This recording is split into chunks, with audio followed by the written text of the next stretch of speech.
Welcome back to Godzy. Today we'll be looking into the concept of motor unit. In our previous video, we looked into the contractility property of skeletal muscle. So in today's video, we'll be talking about motor unit. So let's start by defining what a motor unit is. A motor unit is a motor neuron alongside with a muscle fiber it is innervating. Alright, so let's see now. This is the diagram of the spinal cord, and here we have a muscle fibers packed into bundles here. Alright. So this is the spinal cord. Here is the posterior horn. Here is the anterior horn. Remember, from our anatomy, we say what now? The posterior horn is the sensory part, and the anterior horn is the motor part. So let's just keep it simple that way. All right. So this is the nerve fiber leaving what? The anterior horn. Here, remember, different neuron comes together to form a nerve. Alright, so in this nerve leaving the anterior horn, I just have to split, like show the different neurons in this nerve so we understand the concept of motor unit. Alright, so this is the first neuron in blue, alright, coming here, innervating what the muscle fiber. So this is a bundle. Remember, in our first video under muscle physiology, we said that what different muscle fibers are packed together into fascicles or bundles. So here we have a fascicle, all right, a fascicle or bundle. So this is a fascicle or a bundle. All right, so this is the first neuron coming off from the spinal cord. All right, so it runs through this way into what? To innervate these muscle fibers in blue. So I just have to indicate the muscle fibers, all right, according to the color of the neurons, also we understand it very clearly. All right, so this is the nerve, the neuron. Okay, so this is neuron 1, or the first neuron coming to innervate these muscle fibers. So these dotted blue structures in this fascicle is what? The muscle fibers. All right, so this neuron coming here to innervate these blue muscle fibers. So together with this neuron and this muscle fiber is known as what? Motor unit. So this is the first neuron. So this is the first neuron, So this is the first neuron, all right? And this first neuron together with this muscle fiber is called what? A motor unit. So we call them motor units. All right, a motor unit. So this is what? The second neuron coming to innervate the muscle fibers in this bundle or fascicle. All right, so this is second. So this is the second neuron. All right, so the second neuron together with the muscle fibers also in red, is called what? A motor unit. So we call this what? A motor unit. A motor unit. This is also a motor unit. All right, now this is a third neuron. All right, one in brown coming here, third neuron. So here is the third neuron, all right, coming together to innervate what? The muscle fibers in brown. All right, so this is what? Also a motor unit. All right, so we've understood the concept of motor unit now. That motor unit is a neuron alongside with the muscle fiber. This neuron is innervating. So we call them motor unit. So in motor unit, there's something we have to actually understand in motor unit, and it's very, very important. This is what? A principle or a law we follow. This is known as the Henneman's size principle. The Henneman size principle. All right, so everything we're going to be discussing under motor units revolves around this principle. Henneman's size principle. So everything we're talking about under motor units revolves around this principle or law. All right, Henneman size principle. All right, so let's start with now. Remember, I say what? The neuron alongside with the motor fiber, the muscle, it is innervate the muscle nerve, it is innervating is what? A motor unit. So this neuron alongside with the muscle fiber is motor unit. It's called what? A motor neuron because it's coming from the anterior horn of the spinal cord, and different neuron comes together to form what? A nerve. All right. So this is motor unit now. So now let's see now in the muscle. All right, there are different types or different sizes of muscles. All right, and in this muscle packed together in bundles, there are different sizes also of muscle fibers that are found in this muscle. All right, so let's take for example now a small muscle fiber and a large muscle fiber. Let's say the laryngeal muscles.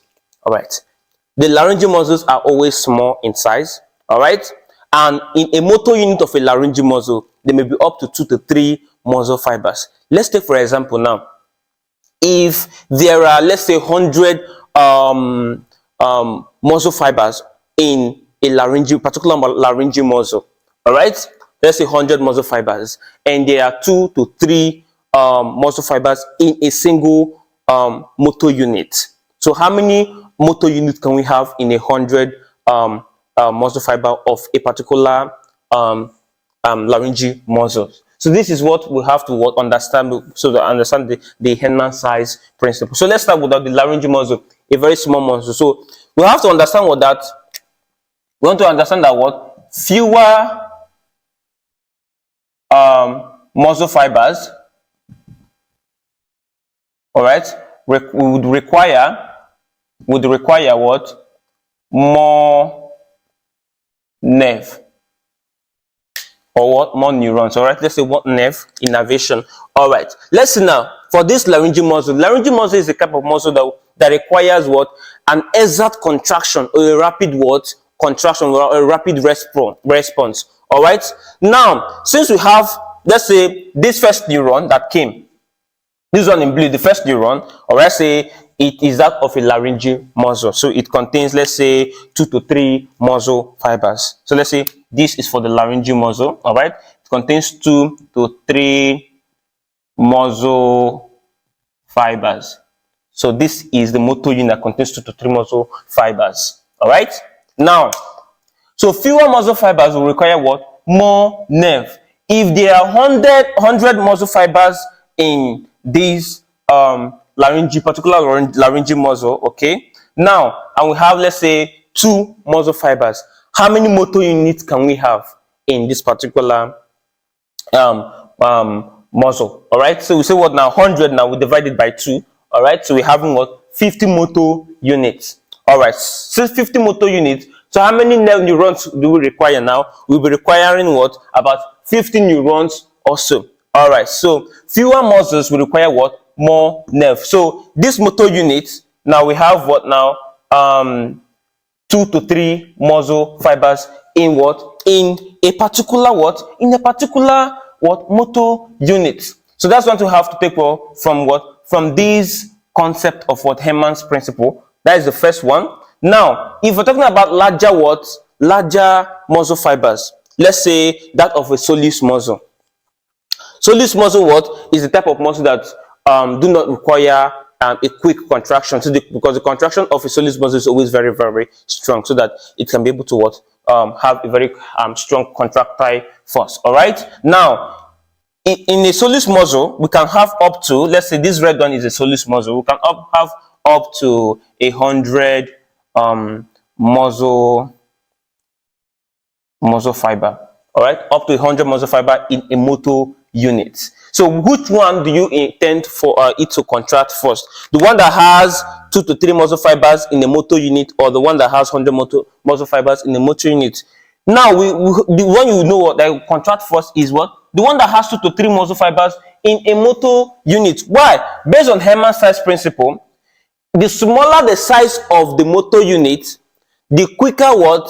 The contraction, the weaker the contraction force, and also the weaker the tension. All right, let's see now. Why do they react quickly? This is because what? They have what? Small muscle fibers, and the neurons that is innervating them is also what? Is also very what? Small, and they have what? Low threshold potential. So let's see now. According to Henneman's principle, all right, applying it to these types of neurons and these motor units, we have what that smaller motor units.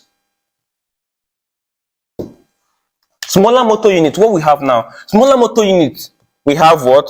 We have low or weak contraction force, tension, and are recruited first. Why are they recruited first? Why are they excited first? This is what? This is due to their low threshold potential. All right, so based on Henneman's principle, the laryngeal muscles, because they have 2 to 3 muscle fibers in a motor unit, they should be what? They should be excited first. Let's say, assuming we hit this soleus muscle and the laryngeal muscle, let's say we hit them with 50 millivolts of what? Electrical impulse. All right, we hit them with 50 millivolts. Which one do you intend to excite first? Definitely that of the laryngeal muscles. Why? Because it contains just 2 to 3 muscle fibers in a motor unit. Okay, and since it contains 2 to muscle fiber, it is smaller, so it should what? It should be recruited first. Why? Because it should have what? Low threshold potential, and it's a type of muscle that what? That requires an exact what? Contraction or rapid response. All right, so this is why we say what?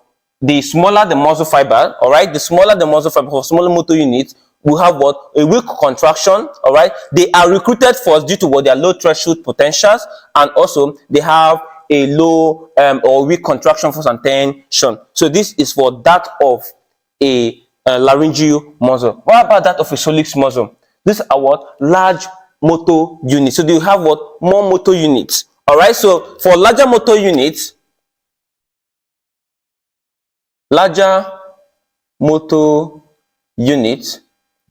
what can we say about larger motor unit now? For larger motor units, we have what now? That if the motor unit of a particular muscle is increased, what will happen to this muscle? The contraction force will also increase, and the tension of this muscle what? Will also increase. All right, and this type of muscle or what? Are not recruited first, they are recruited what? Last, because what? They have what? An increased motor unit. So for larger motor units, what we have here is what? They are recruited last. All right, why are they recruited last? Because what? They have low threshold, higher threshold potential. Okay, have higher threshold potential. So before that threshold potential can be reached, we've already reached that of what? The smaller motor unit. So they recruit the smaller motor unit first before we get what? The threshold potential of what? The larger motor unit. So they're recruited last because of their high threshold potential. All right, they produce stronger force of contraction and also tension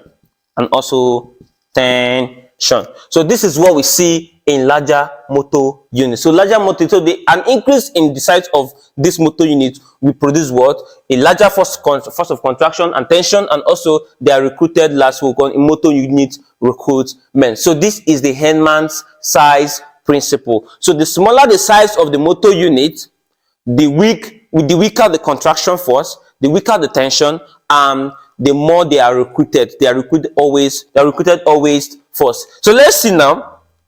Let's see. Assuming let's say this is the graph of this.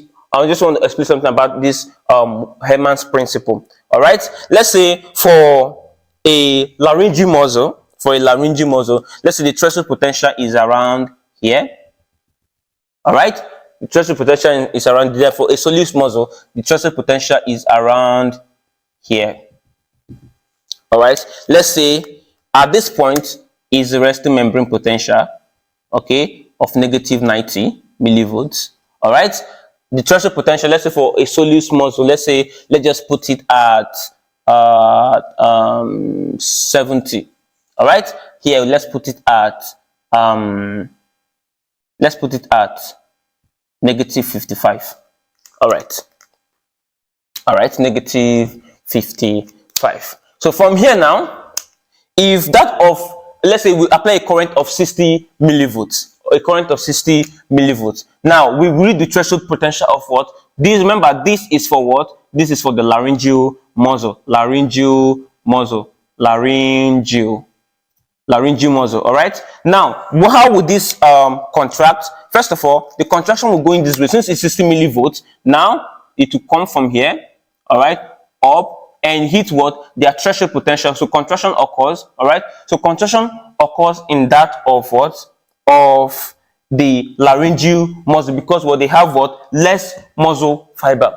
Now, 60 millivolt was unable to what? To get to the threshold potential of what? Of that of the solus muscle. So this one, what we will contract for, we will recruit this one for the laryngeal muscle for, because they have low threshold potential. So this is the henneman size principle. So in order to recruit the other bigger muscle fibers or motor units, we have to increase what? Our current. We increase, let's say that of, we will shock with 100 what? Millivolts. We shock with 100. Now we can actually get to what? Get to that of the solus muscle. All right, get to that of the solus muscle, so we can make the solus muscle to contract now. So this is the size principle. All right, we get to the small ones first before we get to the larger ones. All right, so the larger the motor unit, remember, is the larger the contraction force and the tension, and they are recruited last. The smaller the motor unit, which means they are recruited first, and the weak the contraction. All right, so you don't expect the laryngeal muscle to contract what? The same way the solus muscle would contract. The laryngeal muscle will contract weakly, all right, and the solus muscle will contract what? With a great force. All right, so this is the size principle of what? In motor unit. I say motor unit will revolve around what? The henneman size principle. All right, now, so now let's look into force contraction of different force. All right, contraction of different forces, right, or force contraction of different force. Or let's see now, let's say there are different, remember in our previous video we said that what? There are different summation, force summation. We have what? The multiple fiber formation, all right, and we have the frequency formation. In our previous we looked into what? Frequency formation. So if you've not seen the video on frequency summation, I will leave in the link in the description below, so you see the video on frequency formation, summation. So in today's video, we're looking into what? Multiple fiber formation. What do we mean by multiple fiber formation? Let's say different motor units now. The contracting force of different motor units, multiple fiber formation. The contracting force of different motor unit now, how does it affect the force of contraction? Will it increase or will it decrease? So force summation, let's define force summation for before we move into what? Multiple fiber formation, summation. Force summation is what? Is the addition of what? The individual twitch of what? Of different motor units. The individual twitches of what? Different motor unit of what? Different muscle fibers, all right, to increase the force of contraction of the muscle overall, the overall muscle contraction. So we add what? The individual twitches of these different muscle fibers in this motor unit to increase what? The overall muscle contraction. That is force summation. Let's say now, let's say this first muscle fiber is 2 to 3 muscle fiber, and this is what? 100 muscle fiber. Let's say that of this brown one, let's say it is 200. Let's say it is 200 muscle fiber. All right, let's look at this now. So if I should, let's say there's a weak contraction, there's a weak signal for muscle contraction that was set from the central nervous system. Let's see what will happen now. We send this first signal, it went through this blue neuron. Let's say it went to this blue neuron. This is the weak signal for muscle contraction. All right, it came from, remember, it came from here. All right, developed from here. So it came from here, then passed through this first neuron. All right, and what? Now coming to this part now, coming to the muscle bundles, the ones with low threshold potentials, which are what the ones with 2 to 3 muscle fibers. Examples I gave is the laryngeal muscle. They will be stimulated first. Yes, they will be stimulated first because this is a weak signal for muscle contraction. So it's until the threshold potential of these muscles are reached, because they have low threshold potential, that is when they contract. So when the signal comes to contract, their threshold potential is reached immediately because they have low threshold potential. So they contract. Now, when we increase the signal for muscle contraction, when the signal increases, let's say it passed through this red one, all right? So the signal increases, passing through this second neuron. The signal increased here, all right? Let's say the signal increased here. Let me use the blue pen for it. Let's say the signal increased here, all right? The signal has increased here, all right? Signal increased there. Now, what will happen? The threshold potential of this first one has been reached and they've started contracting already. Now, this second one, because they have 100 muscle fibers in it, their threshold potential will be higher than that of these other first one. So we have to reach the threshold potential of this one in order for it to contract. So when the threshold potential of this this motor unit, the second one, is reached, so they will start contracting also to join this first muscle fibers that were already contracting initially. So if the signal increase the more, so we have an increased signal from the central nervous system, an increased signal from the central nervous system. What will happen? This other one will be recruited. So this is the first recruitment, second recruitment, and third recruitment. So we call it now the first order recruitment of this motor unit, the second order recruitment of this motor unit, and the third order recruitment of these motor units. So this is known as the recruitment of motor units and multiple fiber formation. How this formation? And the overall contraction of this muscle will increase because the first contraction was very weak. Remember, these are the motor units with little muscle fibers and the low threshold potential. So because they are stimulated first, their force of contraction is always very weak. Now, since they've started contracting and we stimulated this one, which is the other second motor unit, they start contracting. Now, the last contraction will be from this neuron with the brown neuron. It will start contracting with other ones. So the force of contraction overall of this muscle will increase because now we recruited the first one, recruited the second one, and we recruited the third one. So the overall contraction of the muscle will increase. So we can see this in, let's say, from this graph here. All right. So let's say we have our, remember, time here in milliseconds. All right. Time here. Let's say from here we have tension. All right. Tension here. Let's say here is the point of maximum tension. Point of maximum tension. So when the signal for contraction comes, which will be recruited first? The muscle fibers with low threshold potentials will be recruited first, and these are the ones that have 2 to 3 muscle fibers. All right, they will be recruited first, so they contract first. Because they're in blue, I'll be using the blue pen for it. All right, they contract first. All right, since they contract first, now the other one will be recruited, which are the muscle fiber with 100 muscle fibers. These are the motor units. All right, now they'll be recruited secondly. All right, because their threshold potential is higher than that of this first one. All right, so they will recruit them. All right, they recruit them here, and this is the third contraction, which is that of the third one. All right, the third motor unit. So increasing the force of contraction or increasing the signal. As the signal strength is increasing, their threshold potential will also be met, and they start contracting to join these other ones. So this is how multiple fiber summation looks like. All right, because these are different fibers. All right, multiple fiber summation. The first contraction was from this muscle fiber with low threshold potential, because the weak signal is weak, so they are stimulated first. So as the signal strength increased, the ones with higher threshold will be their threshold potential will be reached, and they start contracting to join this one. Now the muscle is still contracting. Now we increase the signal strength from the central nervous system, and it comes and it stimulates this other type of muscle. All right, this type of muscle fibers, and they start contracting, and the overall force of contraction of this muscle will increase. Then we will get to the point of maximum tension, and the muscle comes down to the resting phase. So this is what we see in the contraction or multiple fiber summation. So we see this is for this year is for the first recruitment. So this one is with first recruitment. All right, so this is for the second recruitment.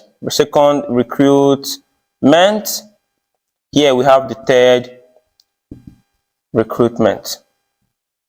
All right, the third recruitment. So now this is based on on their sizes. Remember, the size of this muscle is is less, 2 to 3 muscle fibers, so they should be recruited first. Now the size of this muscle fiber is 100 muscle fibers in a single motor unit, so they follow. Then lastly, 200 muscle fibers. This is also following Henneman's size principle. Henneman's size principle. So we recruit the smaller ones first, followed by the other one, and these other larger muscle fibers. All right, so this is the Henneman's size principle. So I told you that motor unit is all about Henneman's size principle. We only have to recruit the muscle fibers with small motor unit, and also from there we get to the threshold potential of the bigger ones, and they start contracting. So the overall contraction of the muscle will increase. We call them multiple fiber summation. All right, in frequency from summation is quite different, because we only have to increase with frequency at which we stimulate this muscle to increase the overall contraction of this muscle. All right, so this is the concept of motor unit. So let me quickly go over it again. All right, so we define motor unit as as a motor neuron alongside with the muscle fibers it is innervating. All right, and I said that motor unit followed the Henneman's size principle, and I said also that the smaller the motor unit, the weaker the contraction force, and also the weaker the tension, and they are always recruited first. All right, the smaller ones are recruited first compared to the bigger ones, and the bigger the motor unit, the more the force of contraction and tension, and they are always recruited last because they have higher threshold potential. All right, so this is all about motor unit. So if you really enjoyed this video, guys, please don't forget to subscribe to my YouTube channel to build this wonderful family of Godzy. And if you have any question pertaining to this topic, you can leave the question down in the comment section below, and please like this video, and please don't forget to share this video with your friends.